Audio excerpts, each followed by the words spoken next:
Bienvenue sur Top Invest, la chaîne des top d'investissement. Ici, on parle essentiellement d'entreprises de qualité. Avons-nous une opportunité d'investissement sur Cardinal Health? C'est la question à laquelle on va essayer de répondre en se basant sur les états financiers de la compagnie. Je rappelle que ceci représente uniquement mon point de vue et non un conseil d'investissement. Et comme d'habitude, je me réserve le droit de me tromper. C'est une entreprise qu'on a déjà eu à mentionner ici, que ce soit les premières vidéos sur cette chaîne-ci. Je parle de 2021 ici. Donc, on avait Cardinal Health, McKesson et Amerisource-Bergen. Vous pouvez voir que depuis le temps, magnifique performance de ces trois entreprises-là. Et il faut également voir que je vous ai déjà donné la plupart des risques sur ces différentes entreprises-là.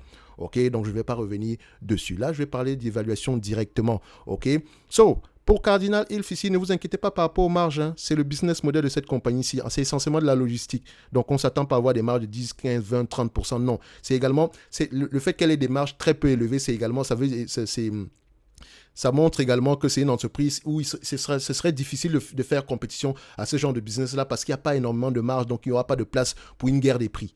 OK? Et c'est également un business dans lequel, voilà, pour exercer dans ce genre de business-là, il faut absolument avoir l'autorisation du gouvernement. Donc, c'est-à-dire qu'on a ces trois entreprises en question ont ce qu'on appelle généralement un monopole.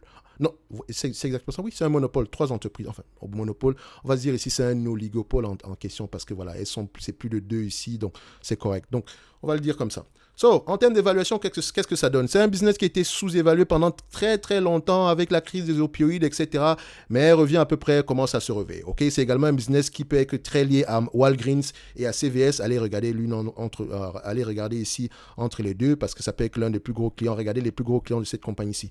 Donc en termes d'évaluation, qu'est-ce que ça va nous donner ici? J'aime bien aller regarder la dette nette ici en date d'aujourd'hui. Qu'est-ce qu'on a? Donc on a une dette nette de combien en date d'aujourd'hui? Au dernier trimestre ici. Donc la dette nette est aux alentours ici. Elle repaye la dette, hein, vous pouvez voir. On a une dette nette par action de 2,88$ par action de dette nette. N'est-ce pas? C'est bien ça? Net dette. 2,88$. C'est bien ça? C'est par action. Voilà. 2,88$ de dette nette. Ce qui veut dire que quand je prends ce business-ci en date d'aujourd'hui, c'est un business qui peut s'échanger normalement à 15 fois les bénéfices. OK? 15 fois les bénéfices en minimum. On pourrait même aller à 17 fois les bénéfices et elle rachète encore ses actions. Et c'est un business assez prévisible également. Ce qui veut dire que si je l'achète en date d'aujourd'hui et que les 7,95$ attendus en 2025 se réalisent, admettons qu'on ne prenne pas en considération parce qu'elle peut repayer la dette ici en moins d'un an. Elle n'a pas de dette en fait. C'est assez correct ici, d'accord? Donc vous pouvez également aller vérifier ça.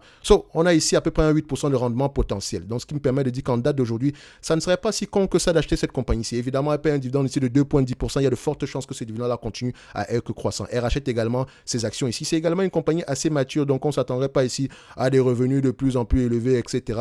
Mais n'empêche que voilà, faites attention ici parce que vous voyez les revenus élevés, mais c'est également parce que le nombre d'actions aura tendance à diminuer. Sauf vous pouvez le voir ici quand on va sur Fungraph et qu'on va regarder ici le nombre d'actions, on va le dilute ici. Qu'est-ce qu'on constate? Le nombre d'actions ne fait que diminuer. Donc la partie on va juste enlever cette partie-ci. Voilà, on enlève ça.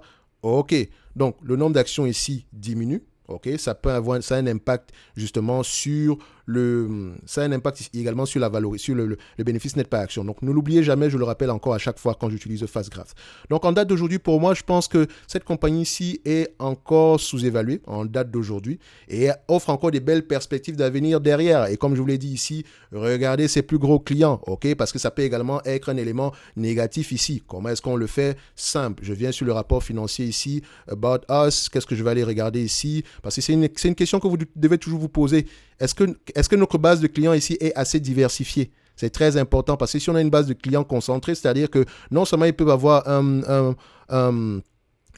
ici un pouvoir de négociation, d'accord, mais également ils peuvent avoir un impact négatif sur nous si ce client-là est fragile, d'accord. Donc quand je clique sur CVS, sur Cardinal Health, j'aime souvent aller rechercher CVS et Walgreens, qui sont les deux compagnies pharmaceutiques aux États-Unis.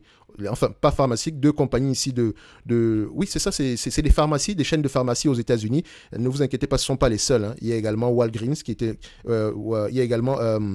comment on appelle encore ça? Walmart, qui est également de grandes chaînes de pharmacie aux États-Unis. OK, donc c'est pas juste parmi les leaders ici. Donc j'essaie de regarder Walgreens ici. Est-ce qu'on mentionne cette information-là?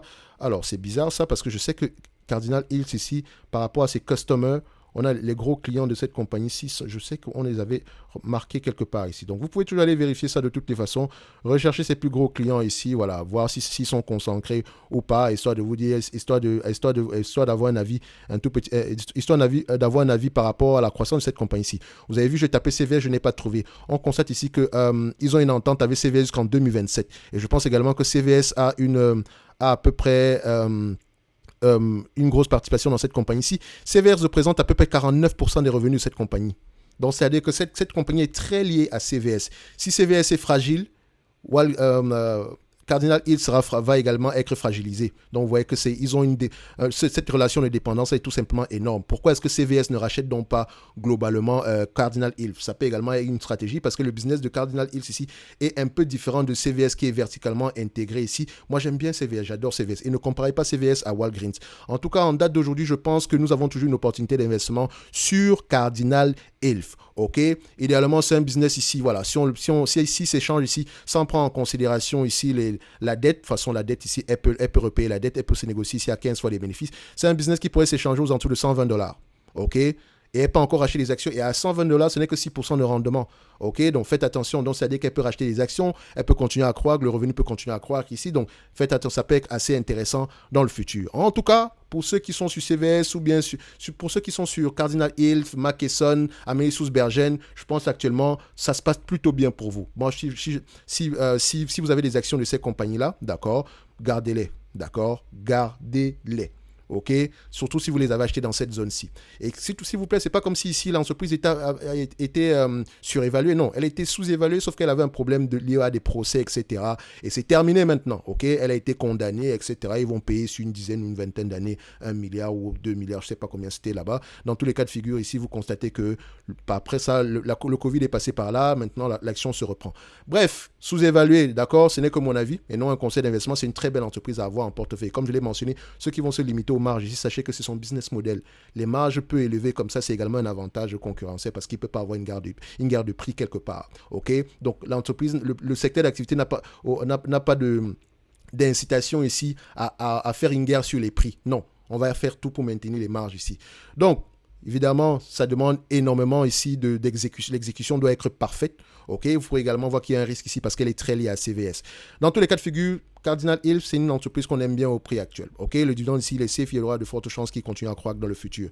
Donc, on va se donner rendez-vous sur la prochaine vidéo. Un like, un abonnement, un commentaire, ça fait toujours plaisir. Et il me semble qu'on a parlé de cette compagnie-ci et en début d'année, si je ne me trompe pas, en début d'année ou bien en fin de l'année précédente ici. OK? Donc, je pense que depuis, on a dû avancer, et on a dû énormément avancer depuis le temps. OK? So, c'est tout pour aujourd'hui. On se dit à bientôt. N'oubliez pas, en lien dans la description de la vidéo, vous avez le service Top Premium ainsi que la Top Newsletter. OK?